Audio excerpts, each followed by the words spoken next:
নির্বাচনে কাটোয়া শহরের রেলগেট যন্ত্রণা দীর্ঘদিনের। সমস্যা সমাধানে উড়ালপুলের দাবি করে আসছেন আমজনতা। ভোট আসে ভোট যায়। রাজনৈতিক দলগুলির পক্ষ থেকে সমস্যার সমাধানের প্রতিশ্রুতি দিলেও কোনো কাজ হয়নি। এবার আরও একটি ভোট। কাটোয়া শহরে উড়ালপুলের দাবিতে সোচ্চার সাধারণ মানুষ। আর ক্ষোভ আজ করেই উড়ালপুল নির্মাণে নতুন করে প্রতিশ্রুতি দিতে ব্যস্ত তৃণমূল ও বিজেপি প্রার্থীরা। এবং আমরা আজকে যে অঙ্গীকার স্তম্ভ তৈরি করেছি তার 1 নম্বর এজেন্ডাই হলো এই রেল ওভারব্রিজ নির্মাণ। শুধু বিজেপিরই তো দায়িত্ব, এটা রেলটা তো বিজেপির। রেল ওভারব্রিজ এমনিতেই রেল করতে পারতো, তা তো করেনি বলেই তো এত প্রশ্ন উঠেছে। আমরা চেষ্টা করব, চেষ্টা নয় আমাদের এটা অঙ্গীকার যে 5 বছরে আমরা এটা করব।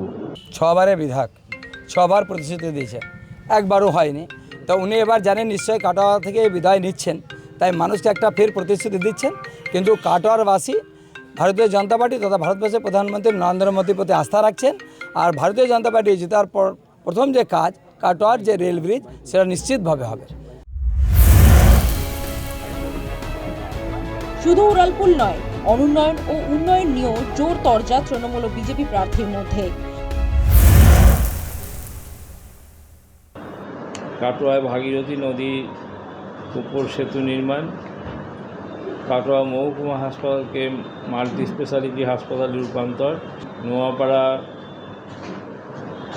বিসিএইচসিকে বর্ধিত শয্যা উন্নত সুবিধাসহ একটি পূর্ণাঙ্গ হাসপাতালের রূপায়ণ, দাইহাটে মহিলা কলেজ স্থাপন, শিবাটি গ্রাম পঞ্চায়েতের অধীনে চান্ডুলি গ্রামে ব্রাহ্মণী নদীর উপর স্থায়ী সেতু নির্মাণ, কাটোয়া কলেজের স্নাতকোত্তর ডিগ্রি চালু, ভাগীরথী নদীর ভাঙন রোধ। এগুলো আমাদের আগামী 5 বছরে এই কাজগুলো আমরা করব। কাটোয়ায় নিকাশি ব্যবস্থা, যেটা সবথেকে বড় সমস্যা, সেটা করা। দ্বিতীয় হচ্ছে সন্ধ্যের পর কাটোয়া অন্ধকার হয়ে যায়, যাতে কাটোয়াকে দিন আর রাত একরকম থাকে। কাটোয়ার নারী সুরক্ষা, যাতে মহিলারা দিন রাত আরামসে ঘুরে বলতে পারে যে হ্যাঁ, ভারতীয় জনতা পার্টির শাসনকালে আমরা সুরক্ষিত। দিদির মতো বলতে না হয় তাদের। দিদি যেমন বলেছিলেন মহিলাকে রাত্রি 8টার পর বার হওয়ার কী প্রয়োজন আছে। আমরা বলবো কাটোয়ার সমস্ত মা বোনদের এনি টাইম তারা 24 ঘন্টা ঘুরতে পারেন, কোনো ভয় ভিড় থাকবে না।